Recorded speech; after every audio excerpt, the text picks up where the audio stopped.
Assalamualaikum warahmatullahi wabarakatuh. Salam sobat hobi bola. Tim nasional Indonesia senior menutup laga FIFA Matchday di bulan September ini dengan melawan Lebanon ya, dengan skor akhir 0-0. Tentu jalannya pertandingan teman-teman sudah tahu sendiri seperti apa jalannya pertandingan, dan di laga tersebut Coach Patrick Kluivert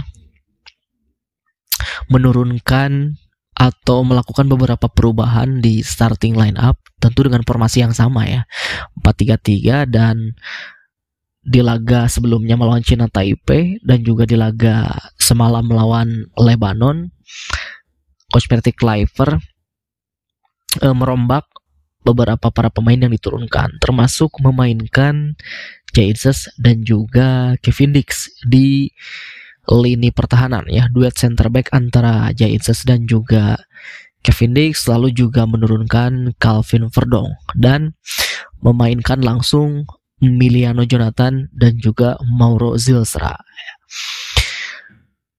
Secara detail tentu ya teman-teman sudah tahu sendiri seperti apa jalannya pertandingan semalam, bahwa tim nasional Indonesia benar-benar sangat mendominasi jalannya laga, yang hampir angka penguasaan bolanya hampir menyentuh 80% ya. Atau mungkin ada beberapa statistik bola yang lain yang mencatat bahwa ya Indonesia mencapai 80% penguasaan bolanya di laga semalam melawan Lebanon dengan melesakkan 9 shoot dan ya tidak ada satupun yang on target gitu. Sehingga sudah bisa kita lihat di pertandingan semalam, kiper dari Lebanon sama sekali tidak teruji gitu oleh lini serang dari tim nasional Indonesia.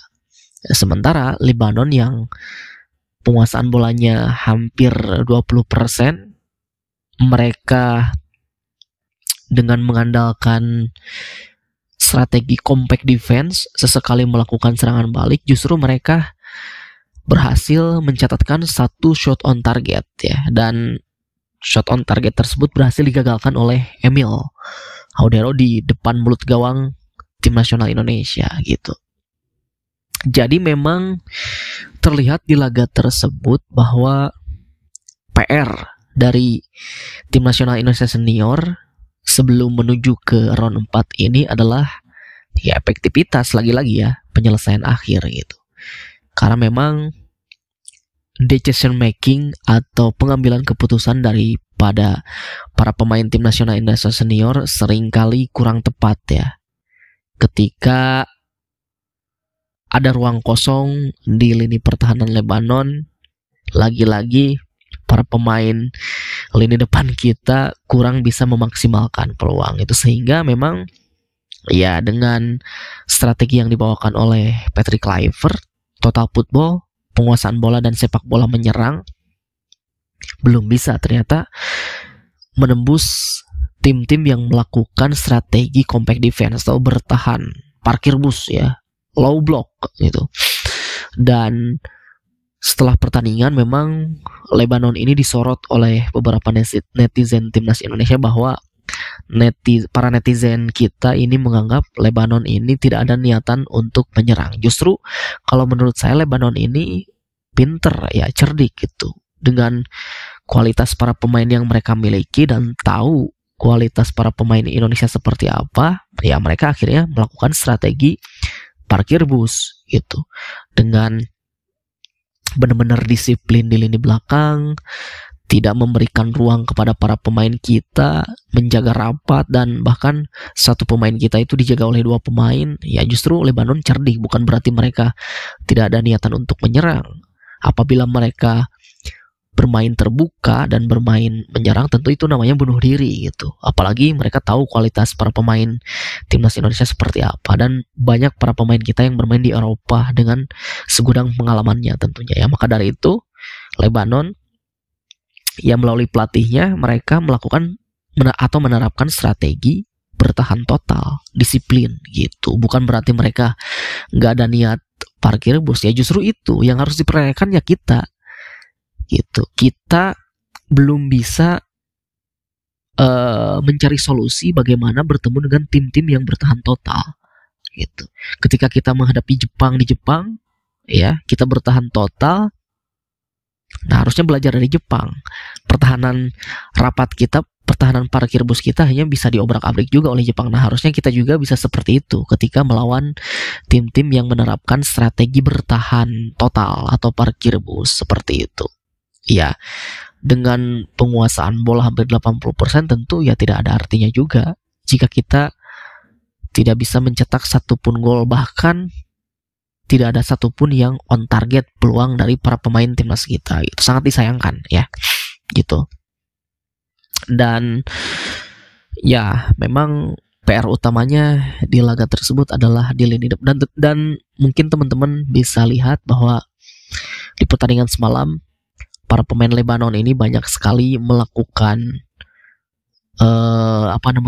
mengulur waktu, lalu juga memancing para pemain kita dengan bermain kasar dan keras.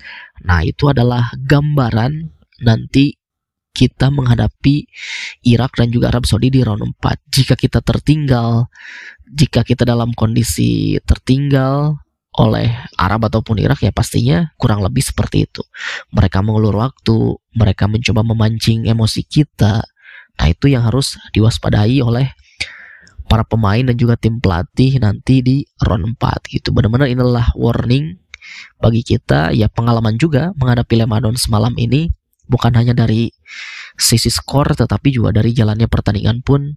Ini benar-benar menjadi pengalaman bagi asuhan coach Patrick Kluivert ya gitu. Dan Ketua Umum PSSI Pak Erick Thohir mengatakan di round keempat nanti tidak akan ada lagi penambahan pemain diaspora, ya seperti itu. Menurut beliau bahwa para pemain diaspora yang saat ini sudah bergabung bersama tim nasional Indonesia dan sudah menjadi WNI itu sudah cukup mewah katanya gitu ya. Sudah cukup mewah di skuad ini untuk mengarungi di round keempat nanti. Ya bagaimana tidak, nilai atau value skuad timnas Indonesia saat ini yang mencapai hampir 500M ya. 500M lebih gitu. Sementara Lebanon hanya sekitar berapa, 100M kemarin. Sangat jauh sekali perbandingannya gitu. Tetapi tentu dengan masuknya Emiliano Jonathan, Mauro Zilstra, lalu juga Adrian Wibowo, ternyata itu memang belum cukup untuk memperkuat lini serang kita jika melihat di pertandingan semalam gitu. Karena memang ya ketiga pemain ini juga memang baru bergabung, tentu chemistry-nya masih sangat kurang, masih perlu waktu untuk terus bermain secara bersamaan sehingga nanti akan menciptakan chemistry yang lebih baik lagi gitu. Dan ya satu hal yang perlu kita tahu bahwa ternyata dengan adanya Mauro Zilstra itu belum cukup juga untuk bisa menggantikan perannya oleh Romeni sebagai ujung tombak tim nasional Indonesia saat ini gitu. Mudah-mudahan ya kita harapkan saja oleh Romeni ini bisa segera pulih tepat waktu ataupun bahkan lebih cepat lebih baik gitu ya. Tetapi pastinya nanti juga kita akan melihat ketika oleh Romeni nanti sudah pulih, tentu pihak dari klubnya Oxford United juga pasti akan melihat dan hati-hati juga. Mereka tidak akan langsung memainkan oleh Romeni karena itu cukup beresiko juga. Tidak mau ambil resiko ya demi kesembuhan dan pulihnya cedera dari oleh Romeni ini gitu. Jadi sekali lagi memang ya bukan berarti Lebanon tidak ada niatan untuk menyerang ya, tetapi justru mereka cerdik dan ya para pemain kita belum bisa membongkar bagaimana rapatnya lini pertahanan Lebanon, dan ya pastinya kita juga belum bisa menemukan solusi ketika nanti kita bertemu dengan tim-tim seperti Lebanon ini gitu. Nah ini tentu PR yang besar bagi Patrick Kluivert nanti ketika di round 4 selain menghadapi nanti drama-drama yang terjadi ketika melawan tim-tim Timur Tengah seperti Arab Saudi dan juga Irak. Nah, sementara lawan-lawan kita Arab Saudi dan Irak di laga uji coba FIFA Matchday Winner ini, Irak telah berhasil menjuarai Kings Cup di Thailand, berhasil mengalahkan Thailand di final, walaupun di pertandingan tersebut juga Irak bisa dibilang mereka tidak sportif ya. Sempat ada keributan di laga tersebut karena salah satu pemain Irak dengan sengaja untuk mencoba mencederai pemain Thailand, dan ya itu nanti yang perlu kita waspadai, permainan-permainan nakal seperti itu. Lalu juga Arab Saudi, mereka 2 pertandingan menghadapi negara-negara di Eropa, menang menghadapi Makedonia Utara dan bermain imbang semalam menghadapi Republik Ceko. Tentu ini menjadi warning juga karena Arab Saudi adalah lawan yang akan dihadapi kita di laga perdana pada tanggal 8 Oktober nanti ya.